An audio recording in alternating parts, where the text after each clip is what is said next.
The pyramids were the ancient world's greatest building project. They were tombs built to hold the mummies of the pharaohs for eternity. They've been around for 4,000 years, but they still haven't given up all their secrets. If it weren't for one man, there wouldn't be any pyramids. In remote Egyptian deserts lie the very first pyramids he built. Exploring them reveals what a genius he was and how he overcame every disaster. Though unknown today, he was the greatest Egyptian who ever lived, the pharaoh Sneferu.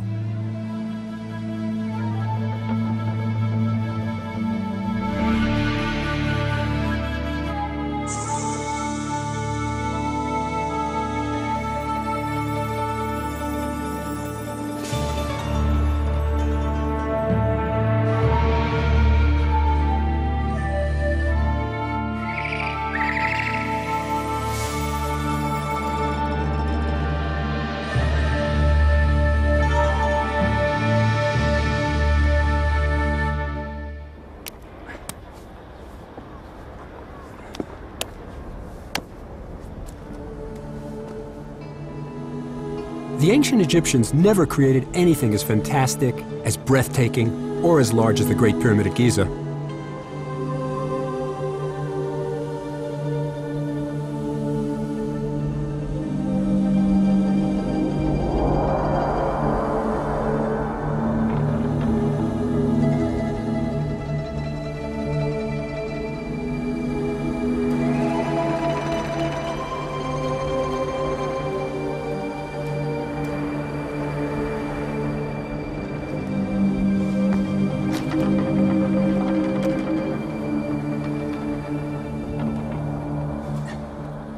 Everybody's always amazed with the Great Pyramid. What impresses me most right now is the height. I'm about 40 stories up, and I still have a ways to go. Up until the time the Eiffel Tower was completed, it was the tallest building on Earth. What people don't realize is it's also a marvel of engineering precision. The base is 13 acres, but the sides are perfectly oriented on the 4 compass points. Before a building like this could be built, you had to solve immense engineering problems. The ancient Egyptian builders weren't perfect. There were failures, disasters, problems. And the man who solved the problems, the one who went beyond the disasters, was the pharaoh Sneferu. He's the one who showed Egypt how to build the pyramids. The pharaoh Sneferu was as well known in ancient Egypt as, say, Napoleon or Alexander the Great. But by a strange quirk of fate, he's almost unknown today. That's because it's his sons and grandsons' pyramids at Giza that are visited by every tourist in Egypt. Everyone knows these pyramids. What is far less known is that these pyramids are the final product of the Great Pyramid building age, the supreme effort of dedicated craftsmen who'd inherited their skills from the previous generation.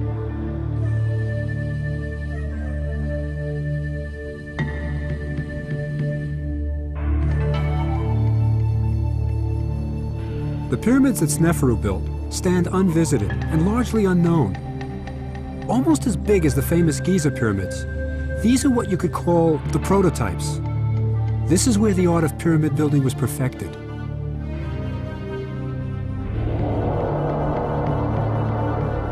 But the pyramids say nothing about Sneferu the man. To see what he looked like, you have to go to the crowded Egyptian Museum in Cairo. This is my favorite place in the museum, and there's never anybody here. But it's a wonderful bit of history. This is the first cartouche in the world. The magical oval that encircles the pharaoh's name. That's Sneferu's name in there. He's the first pharaoh that we have personal anecdotes for. He was a man, and we know something about him as a person. He lived 2,000 years before Aristotle or Plato, but he's not just a myth. He's a human being. We even know something about the way he looked. This is Sneferu on his throne here. But it's not an idealized portrait. It's not a pharaoh staring off into eternity. This is what the guy really looked like. Look at his chin. It's a receding chin. He looks like a nerd. But he was a great man who did great things. He completed the greatest building project in the history of the world. Without Sneferu, we wouldn't have the pyramids. He was pharaoh, but also a god on earth. And as a god, he needed a tomb that was the most magnificent creation the human mind could imagine. He needed a pyramid.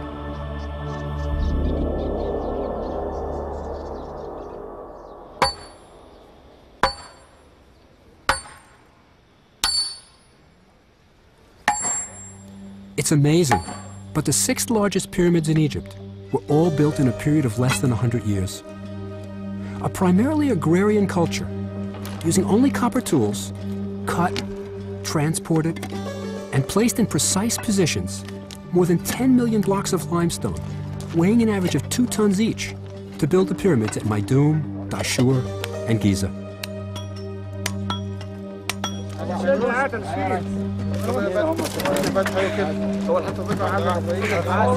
Imagine moving a large block of stone into place every 3 minutes, day and night, continuously, for 100 years.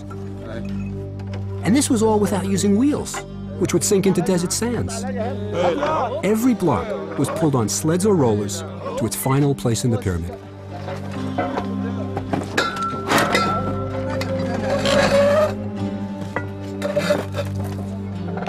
They were incredible buildings, perfectly aligned.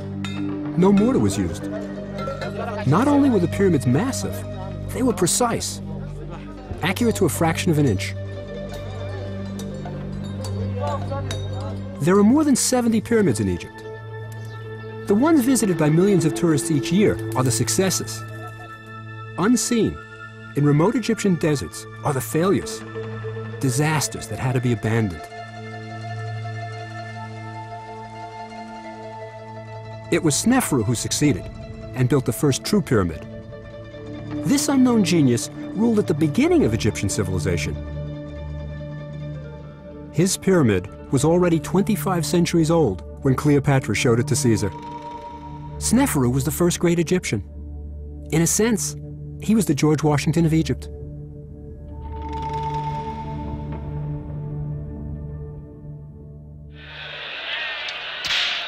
Hollywood had it wrong. One of the great myths about Egypt is that the pyramids were built by slaves, forced to haul huge loads while being whipped by cruel pharaoh's overseers. In reality, they were built by free labor, which makes Sneferu's achievement even more incredible. Sneferu had to organize and pay thousands of workers for decades to build his pyramids.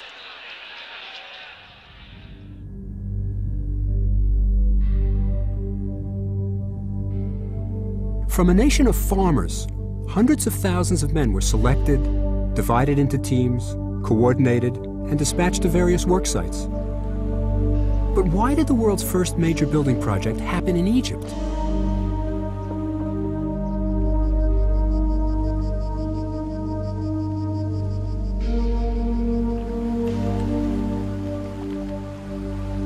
Ancient Egypt was a very special place. Every year, melting snow from distant African mountains flowed north to the sea. The swelling Nile flooded the fields, stopping only when it reached the base of the pyramids.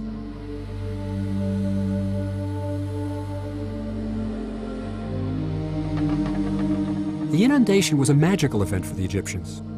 The Nile, carrying rich topsoil from the south, first turned red. Then it turned green from the vegetation swept along by the water. Finally, it rose 30 feet.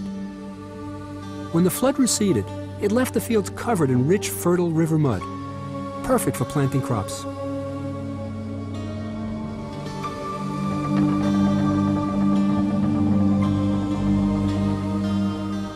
It was the Nile that enabled Sneferu to build the pyramids.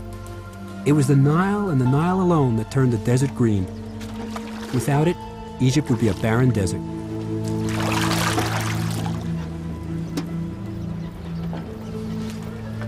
To channel the waters of the Nile to their fields, villagers joined together to create networks of irrigation canals. This was the world's first national works project. In the fertile Nile Valley, the first nation was born.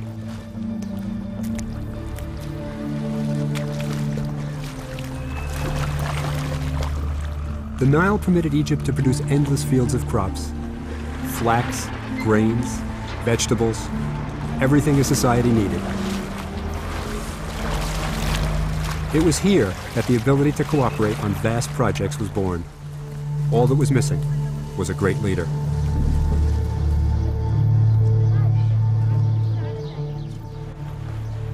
There's a wonderful story that tells us about Snefru the man. He was bored one day and summoned his court magician. The magician suggested that Snefru have the 20 most beautiful young women in the palace row him in his pleasure boat. So Snefru called for the 20 women, and for 20 oars of ebony with sandalwood handles. To make the excursion as pleasant as possible, he provided each of the young maidens with a fishnet dress to wear.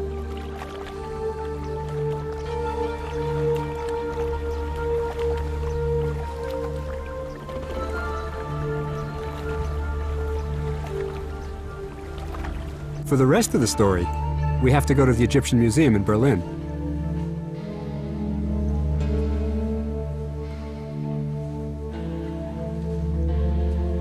Try carving something like this with only bronze chisels.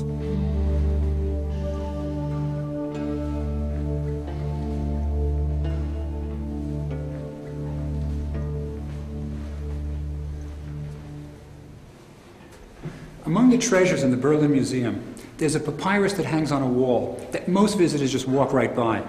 But it's absolutely unique. It tells us about the first personality in history, our man Snefru. This is it. Come closer. You'll see that it's not written in hieroglyphs.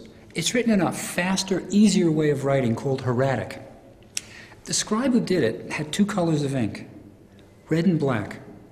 He used the red for the chapter headings, and the black was the rest of the text. But what's important is it tells us something about Snefru's character. Now the story continues with Snefru being rowed on his pleasure lake. But all of a sudden, the rowing stops. One of the young women is crying. She's lost a turquoise pendant from her hair. It's fallen into the water. And Snefru goes over to find out what's the problem. And he tells the young woman he'll replace the amulet. But she doesn't want a new amulet. She wants her amulet. Now, there are two interesting points to this story. The first is, it's a turquoise amulet. This was very fashionable in the court of Snefru. He had just opened the turquoise mines, so this was a real treasure that she had lost. But the other interesting thing is that this young woman, just a rower, is in the presence of Snefru, the pharaoh, a god. But she's not afraid to refuse his offer of the amulet. She must have been at ease with him. He must have been viewed as an approachable, kind person. The story has a happy ending. Snefru calls for his magician, the one who got him into this spot in the first place. And he comes, and he recites a magical spell that parts the waters of the lake. This is centuries before Moses did it with the Red Sea. They retrieve the amulet from the bottom, the young woman starts rowing, and the pharaoh's heart is lightened. Now, Snefru was the pharaoh who marshaled all the resources of Egypt for his fantastic building projects. But he didn't do it by being a tyrant. He was viewed as kind. 1,000 years after his death, he was viewed as the beneficent king. He was somebody we really would have liked.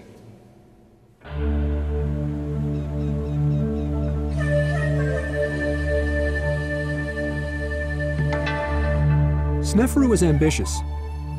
He was the first pharaoh with international aspirations. Anytime an Egyptian set foot outside the borders of Egypt, it was a bold and dangerous venture. If you died in a foreign land, far from the priests, the embalmers, and the rituals, you couldn't be mummified. All hope for eternal life in the next world was lost.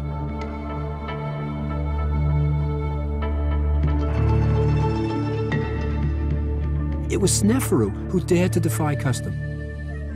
He sent his army on trading expeditions, north to Lebanon for tall cedar logs, east to Sinai for turquoise and minerals, and south to Nubia for gold. Under Snefru, Egypt became an international force to be reckoned with.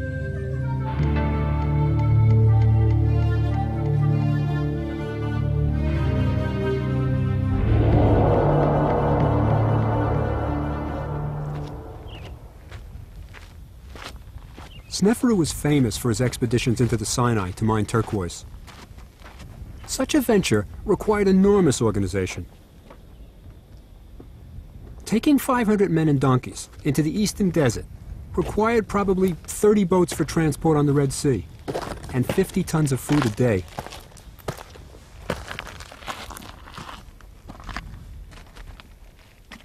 Once across the sea, there was a difficult 5-day trek by donkey to the mines at Wadi Maghara.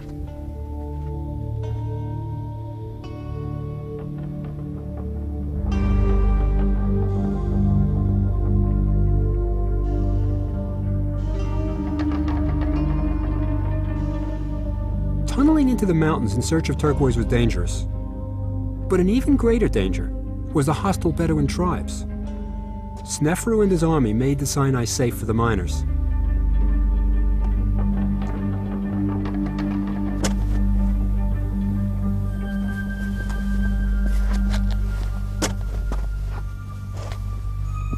It's strange to see a boat carved on a mountain in the middle of a desert. But boats were an important part of the expedition, and the men wanted to record it all. This was a daring adventure they would talk about for the rest of their lives. They were crossing the Red Sea into foreign territory. There was a real chance they would never come back. It must have been much like our World War II veterans. And just like Kilroy, they left their mark wherever they went.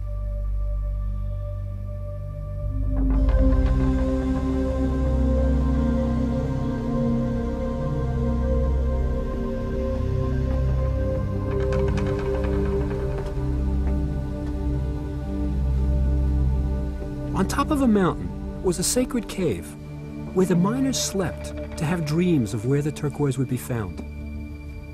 Here the men built a shrine to the goddess Hathor, mistress of turquoise. Building the shrine took workers away from the mines, but the kindly Sneferu permitted it. He even sent skilled stone carvers so the men could record their expedition's success, creating a field of engraved tablets. Today, this field still stands, pretty much as it did in ancient times. This one simply lists the names of the men on one expedition. But this one tells a story of suffering and heroism. The pharaoh's treasurer is recording the expedition he led. Because of the burning Sinai heat, winter was the mining season. But these hieroglyphs tell a different tale. Right here's the punchline. We arrived in this land the 3rd month of the 2nd season. These guys went in summer. He goes on. In the summer, the mountains branded our skin. These miners weren't slaves. They were willing to risk their lives to bring precious turquoise back for their pharaoh.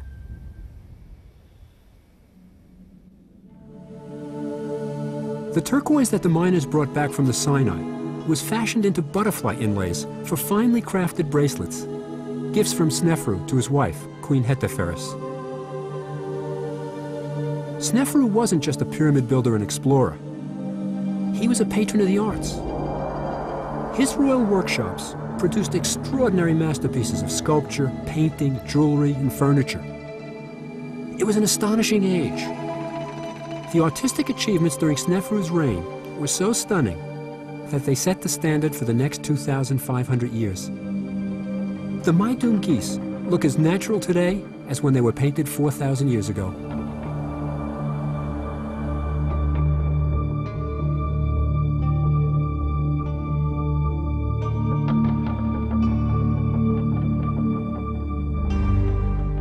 The statues of Sneferu's sons are the first great portraits in stone and have never been surpassed.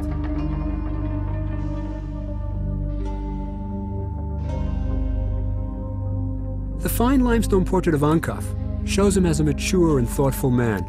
A bit heavy. He's successful. Ankaf's brother, Hemienu, has rolls of fat. He's really prosperous.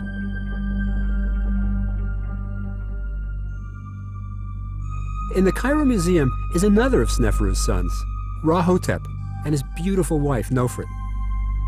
They sit side by side, their rock crystal eyes staring out at the thousands of visitors who stop to see them.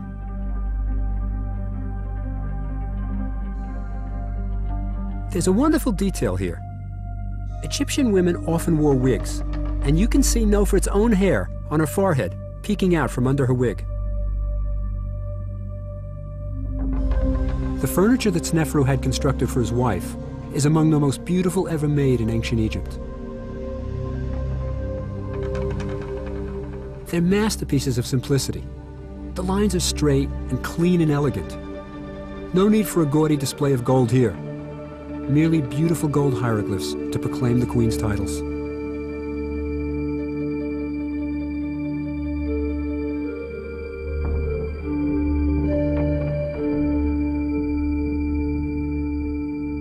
All of the queen's treasures, including her beautiful canopied bed, were placed in her tomb for her enjoyment in the next world.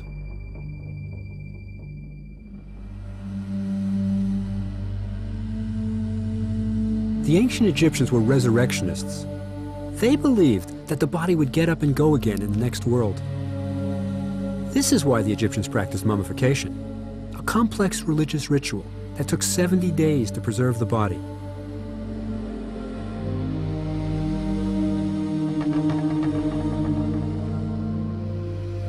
It was absolutely crucial to protect the mummy from tomb robbers. If a robber entered the tomb and destroyed the mummy, then the deceased couldn't exist in the next world. Without an intact body, all hope of immortality was lost. And this was the worst catastrophe that could befall an ancient Egyptian. Once the mummy was preserved, an elaborate tomb was built to protect it for all eternity. These first tombs were called mastabas.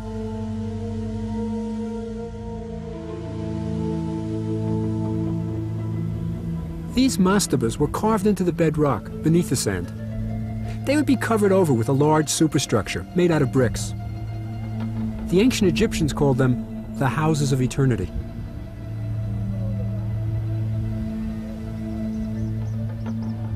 This mastaba was one of the largest ever built. It has a remarkable feature that should have prevented it from being robbed. There is absolutely no access to the burial chamber from above ground.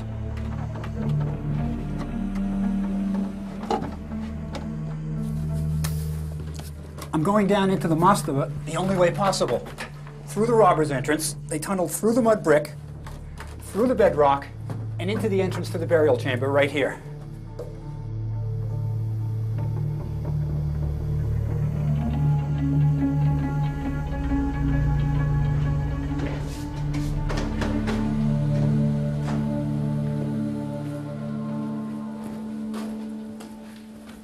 This is the burial of a very important person, probably a queen or a prince. This sarcophagus is the first one in history. The body was placed inside, the lid was slid shut, but still it was robbed. Here's the robber's mallet that they used to prop open the lid. After the burial, this chamber was roofed over, and in spite of the 100,000 tons of mud brick and stone that were placed on top, it was robbed. Sneferu had a big problem. His problem was that it was almost impossible to stop tomb robbers. Even in Sneferu's time, his own wife's tomb was robbed.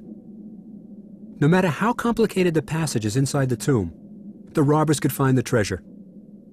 The reason was that often the tomb robbers were the very men who built the tomb and knew it best.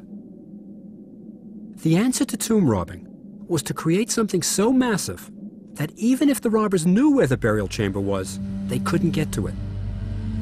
But Sneferu wasn't the first to try this. It all started at Saqqara. The step pyramid of Saqqara was completed during Sneferu's childhood, and it would have a profound effect on his life. The amazing thing about the step pyramid is that it's the first major stone building ever constructed. You would think that first there would be small stone buildings, and then larger and more ambitious ones, until something really grand was built. But it didn't happen that way. All of a sudden, out of nowhere, was the step pyramid.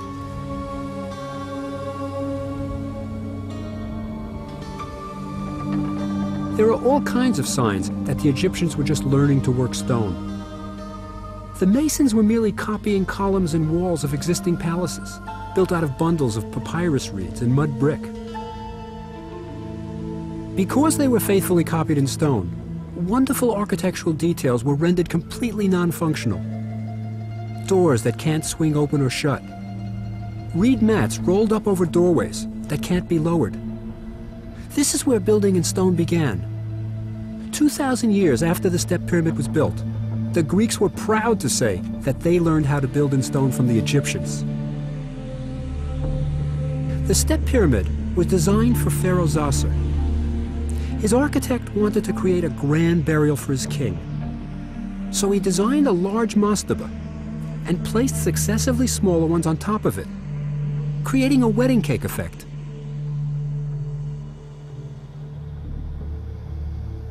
Because this was the first large stone building in the world, the builders faced many new problems. They weren't yet skilled in working stone, so the blocks that made up the pyramid were only roughly cut and fitted unevenly, one on top of another, threatening the pyramid's collapse.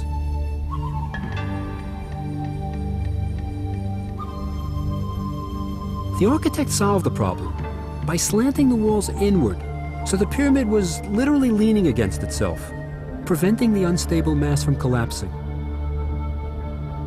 When the step pyramid was completed, it was the most fantastic construction the world had ever seen. Probably 10 times taller than any other building. Taking thousands of workers nearly 2 decades to complete, it must have been the talk and pride of all Egypt.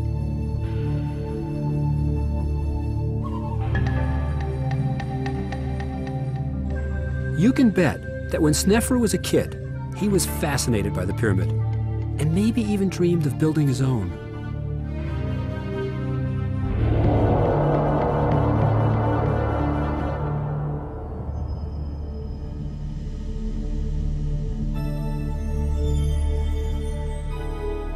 When Snefru became pharaoh, he had a chance to build his own pyramid at Meidum. As soon as you see it, something seems very wrong, but it's not clear exactly what. The monument appears more like an ominous tower than a pyramid. As you explore the site, more and more questions arise. Why are the walls of the burial chamber rough, unfinished? Where is the pharaoh's sarcophagus? In the burial chamber, the 4,000-year-old cedar beams lie in place, ready to lift the sarcophagus. But there's no trace of it, nor any evidence the burial chamber was ever used. It still represents a major architectural breakthrough. This is the first above-ground burial chamber in Egypt. Creating a room inside a pyramid, instead of under it, caused a tremendous problem. With the entire weight of the pyramid above, how do you keep the ceiling from collapsing? Snefru solved the problem by placing the stone blocks of the walls closer and closer to the center of the room as they went higher. As the walls were built up, the very top block forming the ceiling only spanned a few inches. The problem was solved, and the first corbelled ceiling in history was created.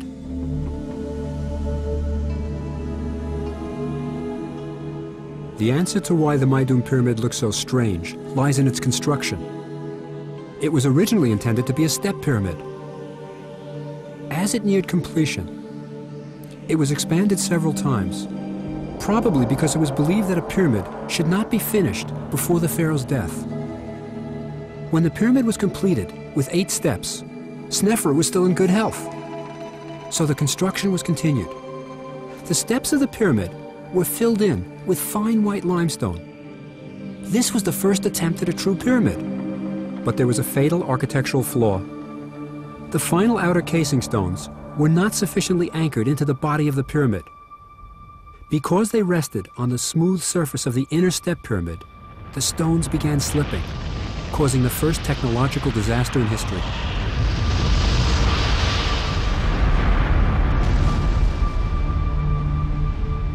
That's why the pyramid looks so strange today. Later generations found it easy to quarry the loose stones, leaving only the steep inner core. What we see today is the result of 5,000 years of vandalism. Sneferu had to abandon his pyramid. That's why in the little chapel at its base, the large stone tablets were never inscribed. That's why the burial chamber walls were left rough and unfinished. And that's why the ancient cedar beams were never used to lift the pharaoh's sarcophagus into its final resting place.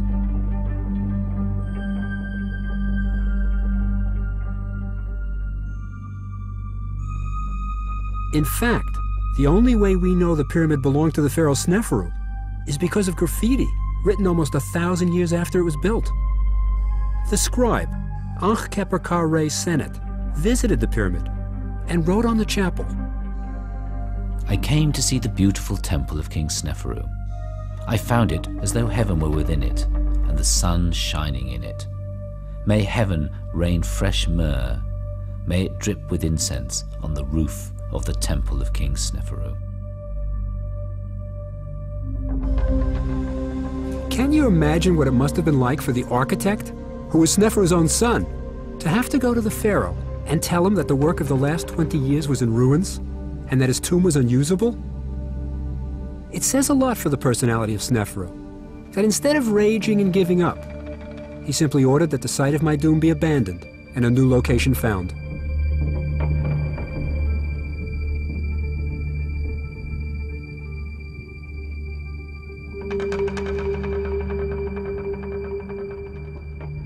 Still in need of a burial place, our man Sneferu proceeded full steam ahead to build a monument even more ambitious than the Mai-Dum disaster. A pyramid more than twice the volume of the one abandoned. A monument that would far outshine anything the world had ever seen. Here, of course, the architects had the benefit of their experience. The Dashur pyramid was designed from the beginning as a true pyramid. Learning from the earlier failure, the masons used much larger casing stones. This made it possible to properly tie them into the masonry of the pyramid. They also inclined the blocks inward, toward the center of the pyramid. This technique was so successful that the pyramid is the only one with most of its outer casing stones still in place today.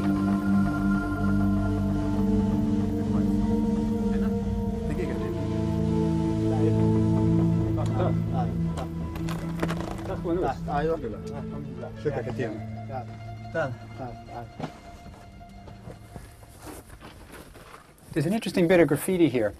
Hundreds of years after Sneferu was dead, a priest by the name of Wanok came here and wrote his name. He still wanted to be associated with Sneferu. The hieroglyphs are interesting for priests. There's a little bowl here that's pouring out water. That means to purify. And if you put a man behind it, it's a man who purifies, a priest. That's Wanok.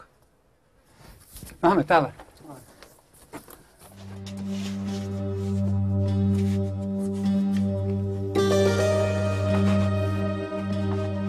From the entrance, it's a very long way down into the body of the pyramid, more than 230 feet. One of the longest and most difficult descending passages of all the pyramids.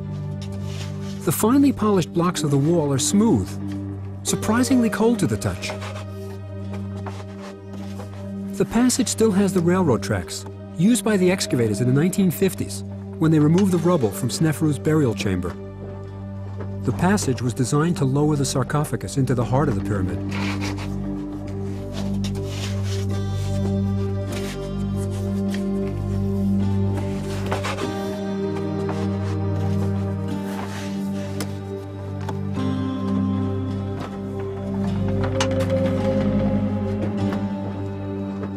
Once the corridor descends beneath the bedrock, there are no more smooth blocks, and the walls become very rough. We still have to go another 150 feet underground, beneath the pyramid, into the bedrock. After bending over so long, it's a relief and a shock to enter a narrow room with a 41-foot corbelled ceiling. Incredible.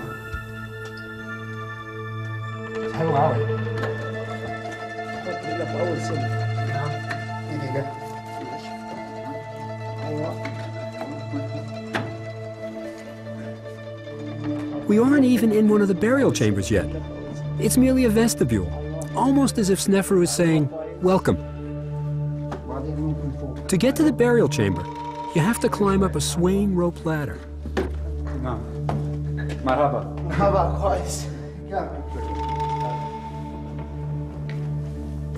Then, the entrance to Snefru's burial chamber is reached through a hole in the top of the wall.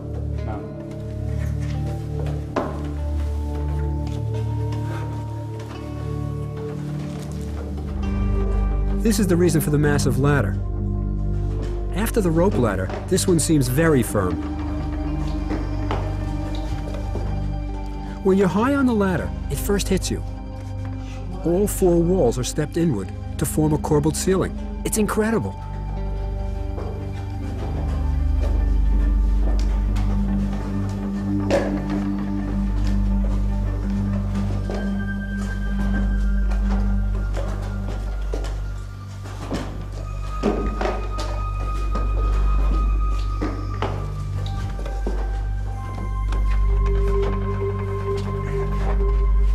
Crawling through the narrow tunnel made by ancient tomb robbers, we finally hit the corridor through which Snefru's mummy would have passed on the way to the burial chamber. Amazingly, there's a strong, constant breeze of fresh air here. Some investigators think there are hidden passages yet to be discovered.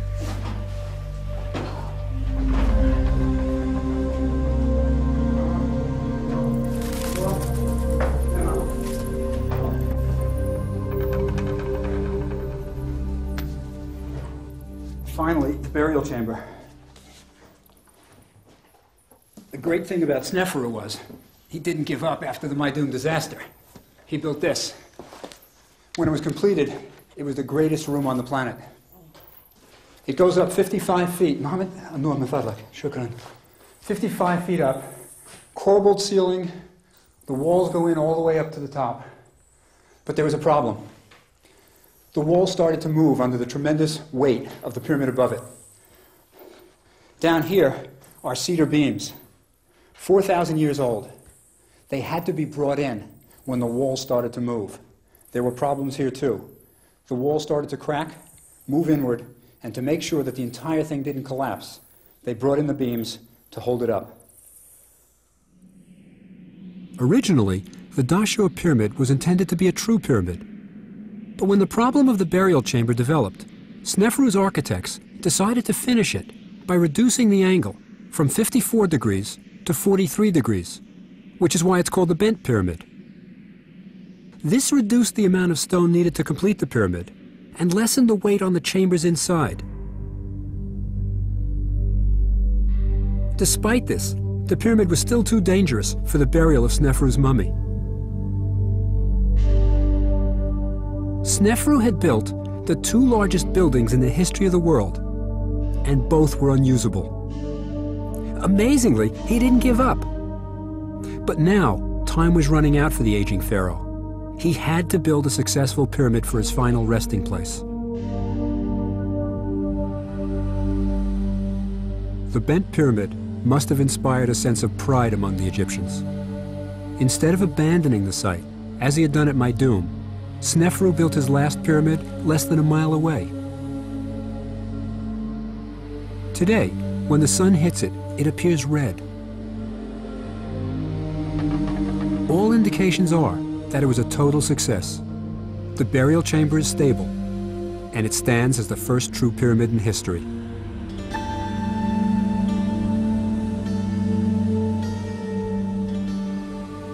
There are signs that Snefru had to economize a bit to make sure that the Red Pyramid would be ready for his burial. It's smaller than the bent pyramid, and its sides slope at a conservative 43 degrees. In the Red Pyramid, Snefru finally solved his engineering problems.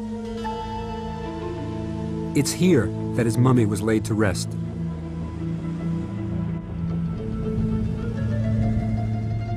Centuries after his death, pious priests of the cult of Snefru were placing bread and beer here for the soul of the pharaoh, so that he might have life, prosperity, stability forever.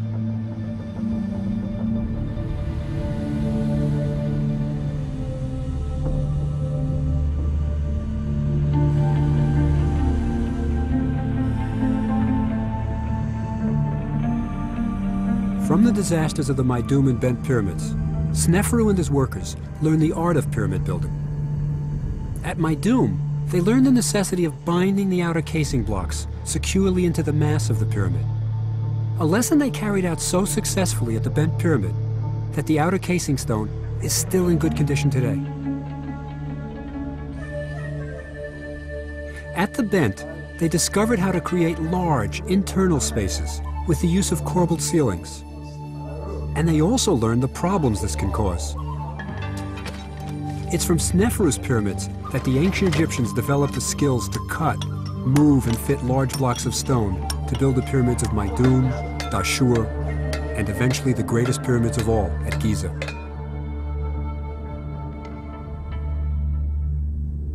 Sneferu and his family were a tightly knit group who worked together and achieved remarkable results. Sneferu had at least 5 sons, and he made some of them the viziers of Egypt, keeping the power close to him, establishing a family trust that was to extend throughout his life. In addition to holding the post of vizier, several of Sneferu's sons became architects. The Sneferu brothers were really in the construction business.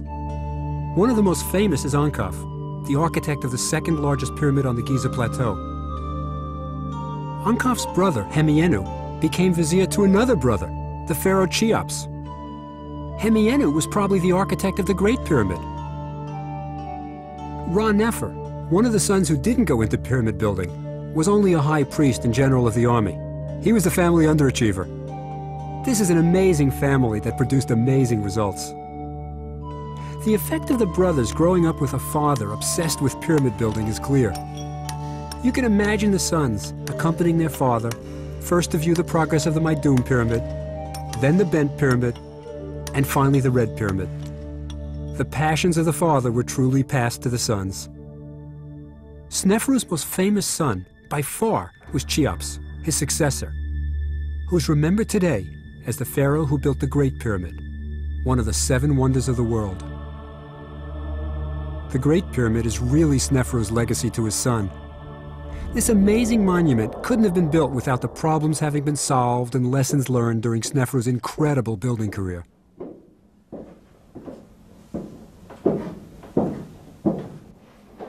If there's one trademark to be found in Sneferu's 3 pyramids, it's the corbelled ceiling.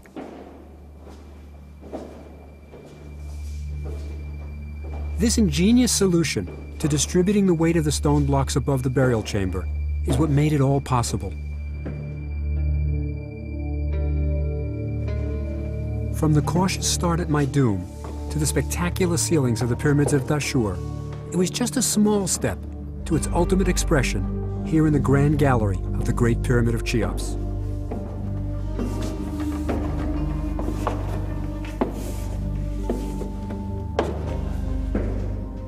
One of the great interior spaces of all time, the corbelled roof runs for 153 feet and makes the gallery seem even higher than its actual 28 feet. In the burial chamber, Cheops outdid his father and hid from view his unique solution to the problem of protecting the roof from the incredible weight above it. The granite slabs that form the ceiling couldn't possibly support the pyramid above without some means of distributing the weight.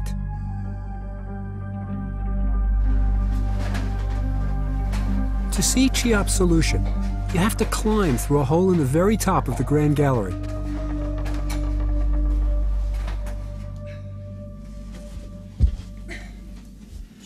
This is the secret to why the roof of the burial chamber didn't collapse. I'm directly above the burial chamber, in a low room that was designed to take the pressure off the roof of the burial chamber beneath me. Above me are 4 other chambers, pretty much like this one. And on top of them, there are 2 huge slabs that form an inverted V, taking even more pressure off the burial chamber. It's a kind of corbelled roof that's been streamlined. Sneferu would have loved it. The relieving chambers worked beautifully. 5,000 years after they were built, the burial chamber is still intact, virtually undamaged. If it weren't for tomb robbers, Cheops' mummy would still be here.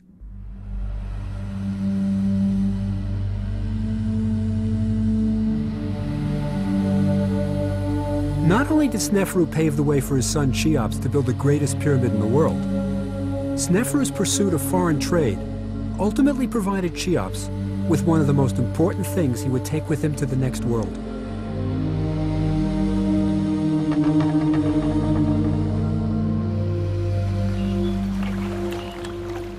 In ancient Egypt, everything moved either by boat or by donkey.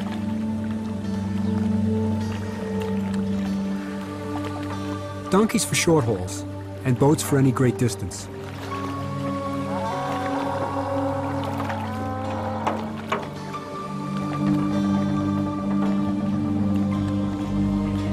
In 1954, a boat was discovered, buried next to the Great Pyramid. It was 145 feet long and was built by Cheops from timbers brought back from Lebanon by his father, Sneferu.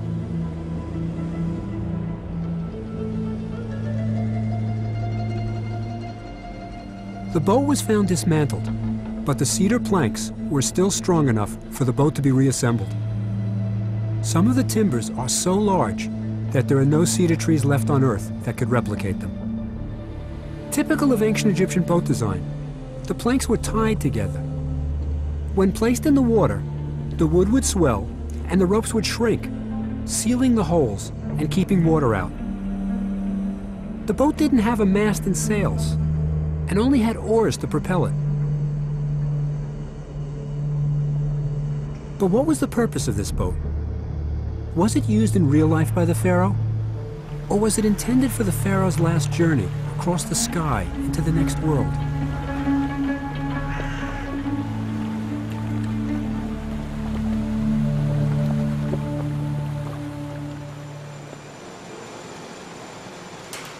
To solve the mystery, I had a 7-foot model carved to the exact measurements of the pyramid boat for testing in a tank at the Webb Institute for Naval Architecture on Long Island.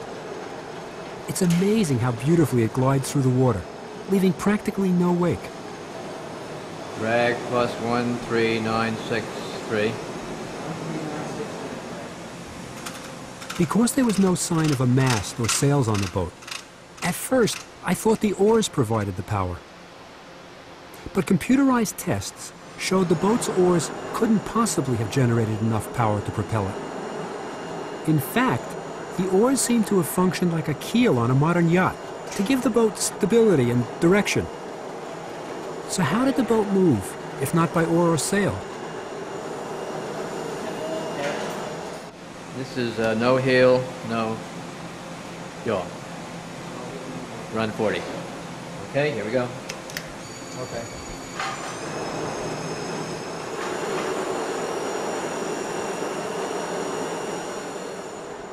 We know that ritual boats were often towed in ancient Egypt, as they transported the body of the deceased from the east to the west bank for final burial. The 4,000-year-old cedar boat may well have brought the body of Sneferu's son to the west for burial in the Great Pyramid.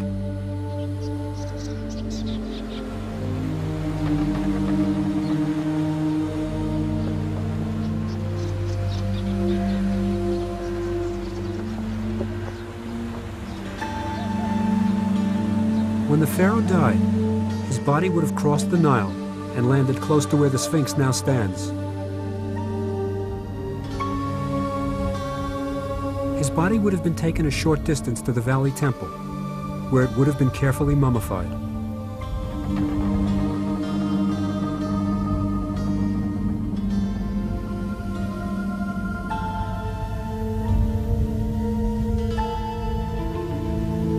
Exactly 70 days after he died, his mummy would have been taken up a causeway leading to his pyramid. Accompanied by priests chanting the ancient rituals, the body would have been laid to rest in the heart of the most astonishing monument humankind had ever created.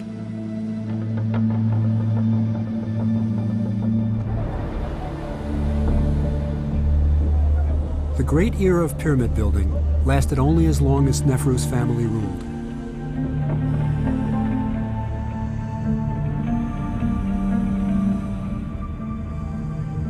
His son built the Great Pyramid. His grandson, the second largest pyramid ever built, just next door. After that, the drive and energy to build such astonishing monuments faded, and later pyramids were just a pale shadow of their former glory.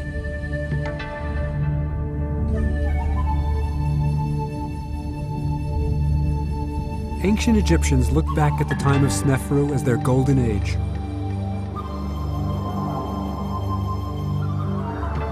"700 years after Sneferu's death, the pharaohs of the 12th dynasty returned to Dashur to build their pyramids in the shadow of Sneferu's monuments. The mud brick pyramid of Amenemhet III, now eroded and crumbled, resembles an anthill in its broken state.